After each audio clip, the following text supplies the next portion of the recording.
আপনি জানেন কিভাবে সমুদ্রের মাঝখানে এত গভীর থেকে তেল উত্তোলন করা হয়?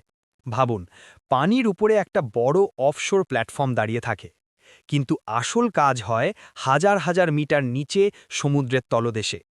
প্রথমে একটা শক্তিশালী ড্রিলিং মেশিন সমুদ্রতল ড্রিল করে মাটির মধ্যে একটা গভীর কূপ তৈরি করে।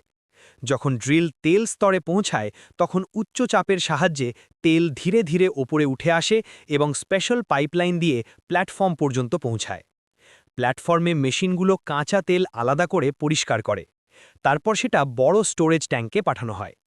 তারপর ওই কাঁচা তেল বা তৈল পাইপলাইনের মাধ্যমে মাটিতে চলে আসে বা বড় বড় ট্যাঙ্কার শিপে লোড করে সারা বিশ্বের কাছে পাঠিয়ে দেওয়া হয়।